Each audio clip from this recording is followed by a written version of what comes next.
What's your name, Phil? It's Mrs. Philpott. Mrs. Philpott. I think Their 6 children had been killed in a house fire and they broke down as they appealed for help. His wife and their friend in the deaths of 6 children. They died in a house fire. Born in 1956 to parents Margaret, Peggy, and John Philpott, Mick Philpott did not have an easy life. One of 8 children growing up in Derby, England, concerns were raised early on that Mick had a short temper and quick fists. In 1976, at age 19, Mick enlisted in the Army. His family had hoped that a military career would help curb his anger issues. However, just weeks before he was due to start, he met and began dating 15-year-old Kim Hill. The pair fell in love quickly and spent most of their time together. And not long after they began dating, Mick proposed to Kim and the pair announced their engagement. However, things went downhill quickly. Mick gave Kim a curfew for when she went out with her friends or family, and if she was any later, he would hit her. The first time he did this, before Kim could even react, Mick broke down in tears, apologizing, promising it would never happen again. But, of course, it did. Kim endured a lot more slaps, punches, kicks, and worse after this. In one instance, she declined to play pool with him in a bar, to which he would later say she was punished heavily and publicly for... He got the thick end of the pool cue and whacked it straight across my mouth in front of a pub load of blokes, and not one of them did anything. My mouth just burst open bleeding. He made me sit, and not one bloke said a word to him. The former confident young teen became a shell of herself, walking around with bruises, bite marks, and broken bones. Mick had completely broke her down. In one instance, he hit her kneecap so hard with a hammer that they shattered, and in another, he shot her with a crossbow in her groin because he had decided the dress she was wearing was too short. He accused her of cheating on him and would regularly return from the army just to check on her. Kim is still in school at this point and living with her parents, and isn't able to hide the physical scars of Mick's abuse. She would explain away her injuries by telling teachers that she had been in a fight. But finally, at 17 years old, in the summer of 1978, Kim reached her limit, after 2 years, and broke up with him in a letter. Mick did not take this well. On July 4th, 1978, he followed Kim home from work and waited in the shadows for her father to leave for his night shift. Once he left, he crept into the home, into her room where she was sleeping, and assaulted her. Mick stabbed Kim over 27 times. Hearing the commotion, her mother ran in trying to save her daughter. Mick turned in Kim's mother, stabbing her and leaving her with punctured lungs and a ruptured bladder, kidney, and liver. Kim and her mother both survived the incident. Mick was found guilty of severe bodily harm and attempted murder of Hill and was sentenced to 7 years in jail, but was released after 3 years and 2 months. Mick persisted in abusing, dominating, and beating women even after he was freed. Shortly after leaving prison in 1986, Mick Philpott married Pamela Lomax. Together they had 3 children, 2 sons and a daughter. But his time in prison had not changed him. He was abusive throughout their short-lived union. Pamela would later on say how she prayed Mick would tire of her and find someone else to torture. In 1989, her wish came true. Mick met Heather Cahill when he was 37 and she was just 13. The pair met at a lake where he fished, and Heather hung out with her friends. Mick would ply her with alcohol and cigarettes, and shortly after they met, Mick confessed that he loved her. Despite her parents' horror, Heather moved in with Mick when she was just 16. Only a month after, he started acting violently. Heather was forced to work while Mick lay around the house doing nothing. At the end of the month, when Heather wasn't paid, Mick would take all of her money and keep it for himself. She would later recall, "If I was too tired for sex, he wouldn't take no for an answer, even when I was pregnant. Once I refused and he grabbed a kitchen knife and said, 'Tell me no once more.' I was too terrified to stop him. I didn't know where to go. I'd fallen out with my parents. Looking back, I didn't love him. He just had power over me." Heather and Mick had 2 children together, but Mick would abuse Heather even then, claiming that he wanted a daughter and that she had failed him. Heather finally found the courage to leave Mick in March 2000. She left one night after a fight with Mick, but she was obliged to leave the kids behind because she had neither money nor somewhere to stay. She said, "I prayed he wouldn't hurt them. I felt bad, but I always believed that his treatment of children was intended to terrify me, so I had to have faith in their well-being." Though Mick put up a fight, she eventually won full custody after the kids joined her when she found a place for herself and her children to live. Not one to give up, Mick met 19-year-old Margaret Duffy a few months after Heather left. Single mother Margaret regarded Mick as her guardian angel because of her turbulent past.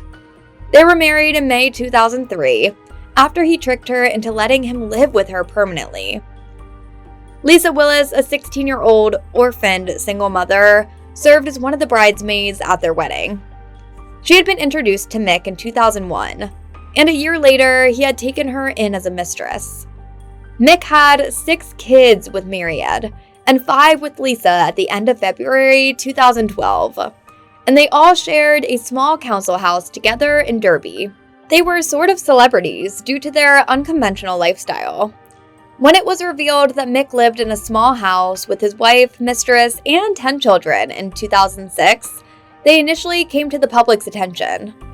This led to an appearance on Kyle's ITV show in 2007. Similar to the UK version of Dr. Phil, the Jeremy Kyle show debuted in July 2005. The controversial show's premise was that viewers would try to work out personal problems with their spouses, families, or friends. Family ties, romantic relationships, sex, drugs, and alcohol were frequently the topics of disputes. In an effort to settle disputes, the show required some guests to take lie detector tests, while other visitors would receive DNA results while filming. As the show star was introduced as a father to 15, wife and girlfriend pregnant again, Mick Philpott grinned with pride, loving the attention.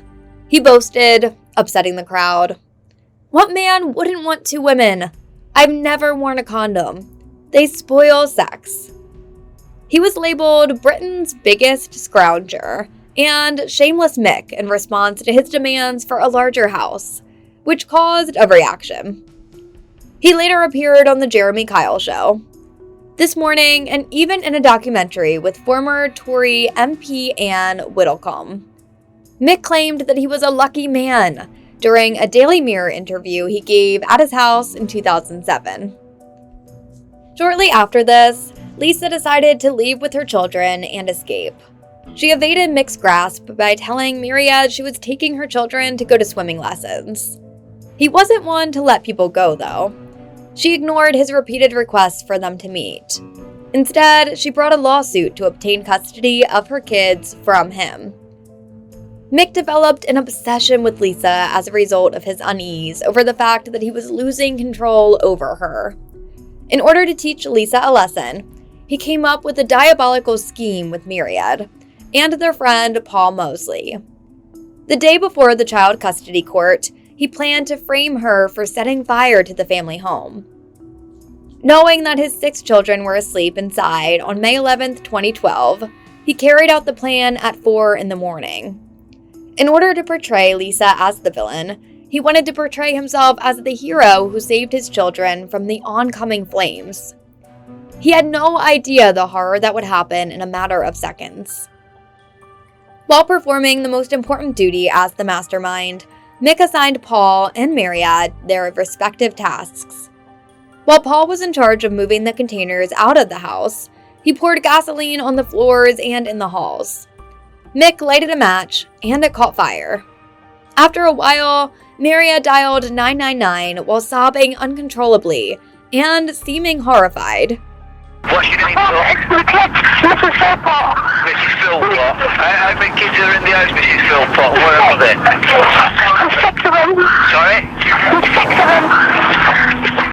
Everything changed drastically as Mick was getting ready to awaken the kids to save them. The house was destroyed left and right as the fire spread like wildfire.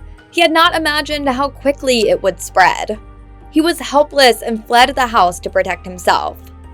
Mick and Myriad soon after. The youngsters had awakened from the smoke in the meantime, bewildered and afraid. In a desperate attempt to get their parents' attention, they cried out for assistance. But when they were at their weakest, their parents abandoned them.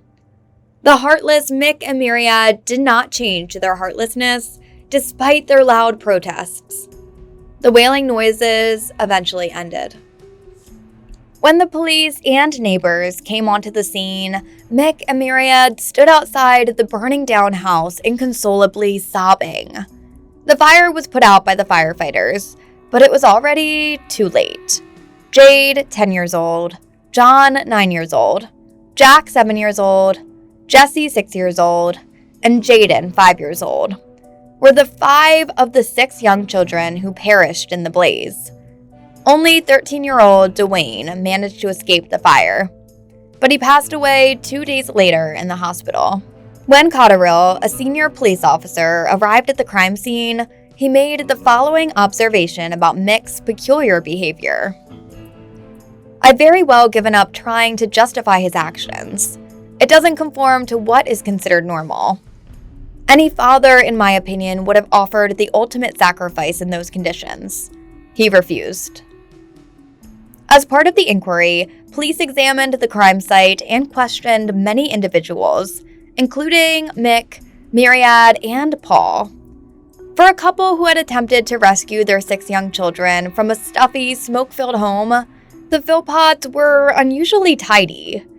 Mick's skin just slightly reddened, whereas Myriad was completely unaffected by the flames. The absence of witnesses, however, complicated the investigation.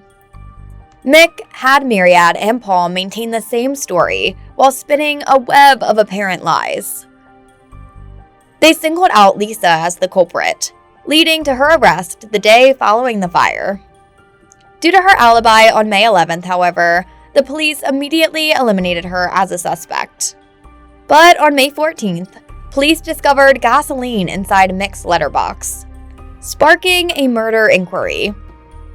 Mick began his complex ruse to appear innocent, holding a press conference to ask for information on the offender. The first indications, however, that this tragic tragedy was more nefarious than previously believed appeared almost immediately. Investigators overheard the Philpotts discussing the case during the week that they were kept under observation at a motel following the fire. Myriad was being told by Mick to stay with the plot they had agreed on. On Paul's and the couple's clothing, forensic specialists also discovered petrol traces. On May 30th, they were detained and charged with murder using these fresh pieces of information. On February 12, 2013, the trial commenced at Nottingham Crown Court. Mick was ultimately found guilty of manslaughter, rather than murder, since he did not mean to harm his children. The judge gave him a minimum 15-year prison sentence, without the option of bail, and sentenced him to life in prison. Paul and Myriad each received 17 years in prison for their roles as manslaughter collaborators. They were not allowed to leave until they had completed at least half of their terms of imprisonment. This case, which the judge characterized as unique, upset the people. The public gallery chanted, "Die, Mick, die," as the 3 were sentenced. However, as the guards were escorting Mick to prison, he made a lewd hand motion instead of displaying even the slightest guilt. Myriad was released in October 2020 after completing less than half of her sentence, much to everyone's surprise and dismay. Regarding Myriad's early release, Paul Latham, a conservative MP from Mid-Derbyshire, said, "The deaths of those 6 kids will never be forgotten in Derby. I'm astonished that she was released so swiftly. Not even 18 months are given to each child." Paul was released in May 2021 after completing half of his sentence. But Mick is still incarcerated and finishing his sentence.